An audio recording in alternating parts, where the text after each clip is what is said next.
In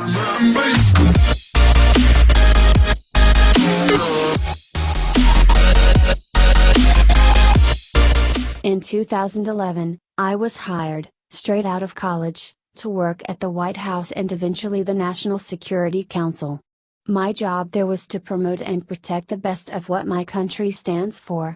I am a hijab-wearing Muslim woman. I was the only hijabi in the West Wing, and the Obama administration always made me feel welcome and included.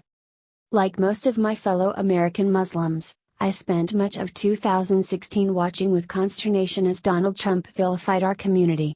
Despite this, or because of it, I thought I should try to stay on the NSC staff during the Trump administration, in order to give the new president and his aides a more nuanced view of Islam, and of America's Muslim citizens. I lasted 8 days.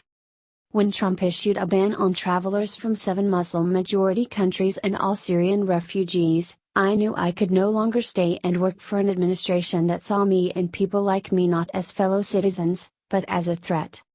The evening before I left, bidding farewell to some of my colleagues, many of whom have also since left, I notified Trump's senior NSC communications advisor, Michael Anton, of my departure, since we shared an office.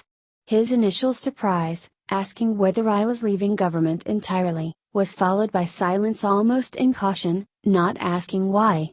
I told him anyway.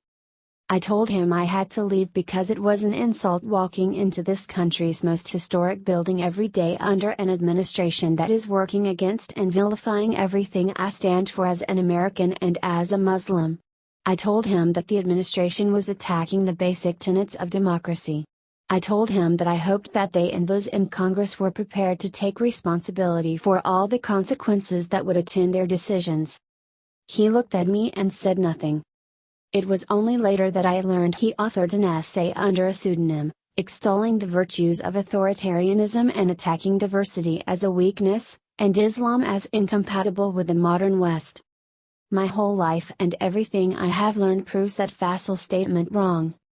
My parents immigrated to the United States from Bangladesh in 1978 and strove to create opportunities for their children born in the States. My mother worked as a cashier, later starting her own daycare business. My father spent late nights working at Bank of America, and was eventually promoted to assistant vice president at one of its headquarters. Living the American dream, we'd have family barbecues, trips to Disney World, impromptu soccer or football games, and community service projects. My father began pursuing his PhD, but in 1995 he was killed in a car accident. I was 12 when I started wearing a hijab. It was encouraged in my family, but it was always my choice. It was a matter of faith, identity, and resilience for me. After 9/11, everything would change. On top of my shock, horror, and heartbreak, I had to deal with the fear some kids suddenly felt towards me. I was glared at, cursed at, and spat at in public and in school. People called me a terrorist and told me, "Go back to your country." My father taught me a Bengali proverb inspired by Islamic scripture: when a man kicks you down, get back up, extend your hand, and call him brother. Peace, patience, persistence, respect, forgiveness, and dignity. These were the values I've carried through my life and my career. I never intended to work in government. I was among those who assumed the government was inherently corrupt and ineffective. Working in the Obama White House proved me wrong. You can't know or understand what you haven't been a part of.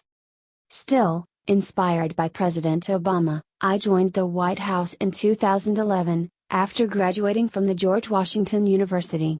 I had interned there during my junior year, reading letters and taking calls from constituents at the Office of Presidential Correspondence.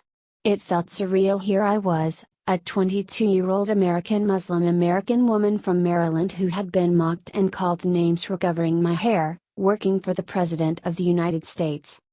In 2012, I moved to the West Wing to join the Office of Public Engagement, where I worked with various communities, including American Muslims, on domestic issues such as health care.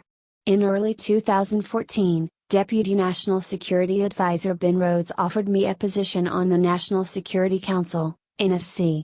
For 2.5 years I worked down the hall from the Situation Room, advising President Obama's engagements with American Muslims, and working on issues ranging from advancing relations with Cuba and Laos to promoting global entrepreneurship among women and youth. A harsher world began to re-emerge in 2015. In February, 3 young American Muslim students were killed in their Chapel Hill home by an Islamophobe.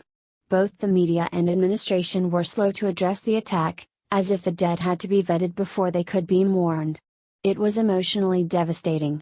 But when a statement was finally released condemning the attack and mourning their loss, Rhodes took me aside to tell me how grateful he was to have me there and wished there were more American Muslims working throughout government. America's government and decision-making should reflect its people. Later that month, the evangelist Franklin Graham declared that the government had been infiltrated by Muslims. One of my colleagues sought me out with a smile on his face and said, if only he knew they were in the halls of the West Wing and briefed the President of the United States multiple times. I thought, damn right I'm here, exactly where I belong, a proud American dedicated to protecting and serving my country. Graham's hateful provocations were new. Over the Obama years, right-wing websites spread an abundance of absurd conspiracy theories and lies, targeting some American Muslim organizations and individuals, even those of us serving in government. They called us terrorists, Sharia law whisperers, or Muslim Brotherhood operatives. Little did I realize that some of these conspiracy theorists would someday end up in the White House. Over the course of the campaign, even when I was able to storm through the bad days, I realized the rhetoric was taking a toll on American communities. When Trump first called for a Muslim ban, reports of hate crimes against Muslims spiked. The trend of anti-Muslim hate crimes is ongoing, as mosques are set on fire and individuals attacked. 6 were killed at a mosque in Canada by a self-identified Trump supporter. Throughout 2015 and 2016, I watched with disbelief, apprehension, and anxiety, as Trump's style of campaigning instigated fear and emboldened xenophobes, anti-Semites, and Islamophobes. While cognizant of the possibility of Trump winning, I hoped a majority of the electorate would never condone such a hateful and divisive worldview. During the campaign last February, Obama visited a Baltimore mosque and reminded the public that we are one American family, and when any part of our family starts to feel separate, it's a challenge to our values. His words would go unheeded by his successor,